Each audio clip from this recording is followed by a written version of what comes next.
Right, this is Rachel Reeves in number 11 Downing Street now. Yes. Okay, I'm just doing an impression of Rachel Reeves. I don't know if she's doing exactly that, but she's going something like this. She's going, ball out of the park.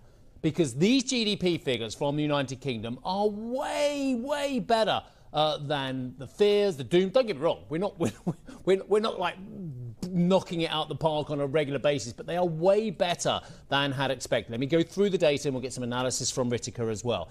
UK's second quarter preliminary GDP up 1.2%. The polls for up 1% year on year. The June figure, this is interesting, up 0.4% month on month versus up 0.1% expected.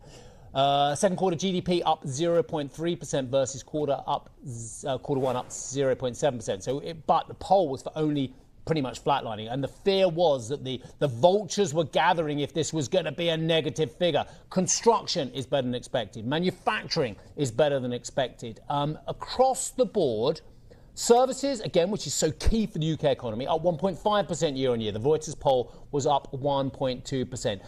Business investment, that looks horrible. I will say that. Second quarter business investment down 4% quarter on quarter. UK second quarter business investment up 0.1%. But on the pure GDP figures, as I bring Ritika in to give us some brilliant analysis on this one as well, I would say that she's going to be very happy today at number 11 Downing Street. It allays fears just for now on that. But of course, this is the long game, and there are some grave concerns about the UK economy. Good morning to you.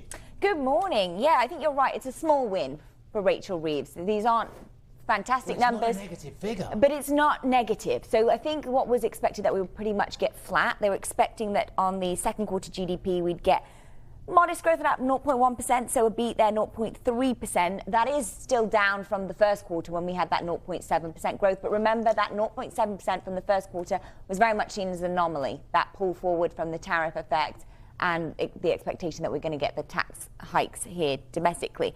Then also the focus, we talked about the June month-over-month figure. So that came in at 0.2%. It was expected to be roughly flat. So a bit of a rebound after we've had 2 months of negative contraction.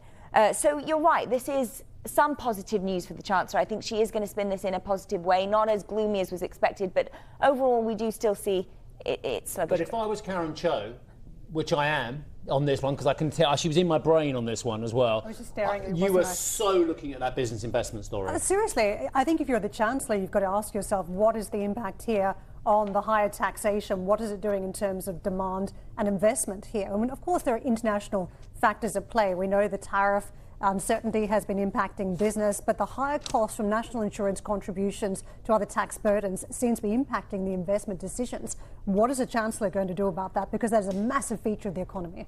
And I think that's a big question come autumn, because, of course, we're expecting it's going to be a tax rising budget. Is she going to have to... She doesn't have really that many maneuvers to pull, so if she's going to have to raise taxes, where do those taxes fall? And it could be that we do see employers bearing the brunt of more of those. So I think there has been very much a wait and see when it comes to investment, when it comes to hiring this summer in anticipation of autumn. We're going to revisit another story. I want to just tease this up as well, because we're going to talk very much about whether the non-doms are leaving, whether company directors are leaving, whether it's better than expected, worse than expected. A lot of stories on a daily basis about this coming up as well. Some of the most recent copy in the last 24 hours says it's not as bad as feared. I think it is still pretty bad as well. Are you getting any insight on this story? It's difficult because anecdotally we hear it a lot, and then the figures, there have been some sort of murky figures coming out. Many of them are suggesting that we are getting billionaires, millionaires leaving to some of those jurisdictions where there aren't these hefty taxes. Yeah. So that's something that's been interesting. We have heard Rachel Reeves say, we've seen articles that she's not going to go ahead with this wealth tax, though she hasn't said it publicly, but there have been reports that we've read. So that could be something that was something that was also very front of minds for those people who have been leaving, is whether we're going to get this wealth tax in place. But apparently we're not going to get that in the autumn budget.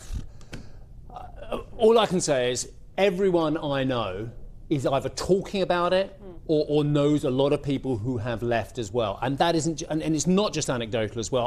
I have reams of people who are having this very, very conversation about Dubai, about Abu Dhabi, about Milan, about all kinds of places.